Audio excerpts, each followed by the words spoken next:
opened in 2011, so it's going on a little over 2 years. We opened it, actually our first store opened in Junction City, and that one opened in July, and then we opened this one in October.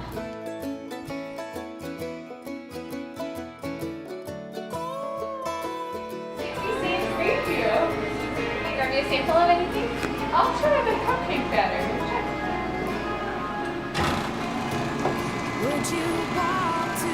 Thank you. You're welcome. First of all, the way that we opened was my sister lives in Nashville, Tennessee, and she was home over Christmas break from school, and she was like, I really want some frozen yogurt.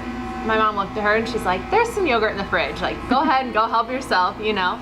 And she's like, no, you don't understand. It's frozen yogurt, like self-serve, healthy alternative from ice cream. They put all these toppings on it and you weigh it and pay it. So we were really intrigued by this idea. So we started looking online and checking out the Facebook's pages and just kind of seeing basically what it was all about. And we went down there about a week or two later and fell in love with the place and inquired about a franchise. And so it started then. It started in basically the end of January that we started inquiring about it, and by July we had opened our first store. So we opened in Junction City, our first location, and then we were approached by this location because it was like our second option, but we weren't quite ready. We were thinking maybe like 6 months, give it, you know, a little bit of time before we open the next one. But there was another yogurt place looking to be here, and so we decided, you know what, this was our second option. We don't want to get beat out by another yogurt shop. Let's go for it. So we opened the second one that soon. I think having the two different locations allows her to reach two different markets and sort of set up kind of almost a different business on each end of town. And while they work together, the clientele is very different and sort of the intent. I think it was good to start in Junction City because that's being revitalized. It's a lot of new kinds of businesses. It's sort of a place that's getting a lot of attention in town, sort of an extension of the Heights. And so bringing, you know, the first frozen yogurt shop to that location was a good choice. And then I think with Campus Town, she just seized on an opportunity. She said, there are young people here, this is something they like to eat, this is something they're familiar with if they're coming from larger cities. They may not know Sweet Cece specifically, but they know things like it. And so I think she was taking advantage of the captive market that we have here. Sweet Cece's just had a specific look that was just, oh wow, like this is amazing. Coming from Nashville, it kind of had like a country twist to it. So I don't know if you've been to our Junction City location, but it has more of like the hardwood floors and the barn looking and the shabby chic look. So that was something that really was very eye-appealing. Definitely the fun part of opening the store was the decor and shopping for the decor, whether it was finding something that was pink and purple. It's not pink and purple. I keep saying purple because it just goes together, but pink and green, those are kind of like our two main colors. So finding things that would coordinate with that was super fun. Working together as a family takes an extra special effort because you are not only with them in business, but you are family. So you have to remember, like, there's a line that when you go home, yes, you want to talk about business, but you also have to have that side of family, and you can't always be talking about business. So there's a fine line of separation, but it's something that someone's always on call. So it's your business. You can't say, hey, I'm sick, I'm not coming in today. Like, you are on call 24/7. When the shop is open to when the shop closes, if you're needed here or stopping in, making sure everything's running okay, you're on call. I think probably the biggest is just that it's all consuming. So even people who have jobs they take home with them at night, they still get to close the doors and they can, you know, offload some of the responsibility. When you're a small business owner, you always have that responsibility. It's your livelihood, it's your living, it's how you spend all of your time.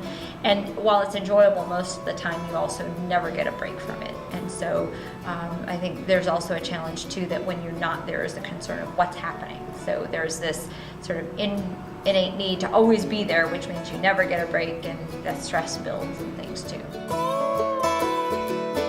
Well, I had actually started working out for PepsiCo, and I moved to Florida, lived down there for a couple years, worked for a big corporation, and it was something that I really hadn't thought really twice about. It was something that my parents were going to do, and they were going to run it on their own.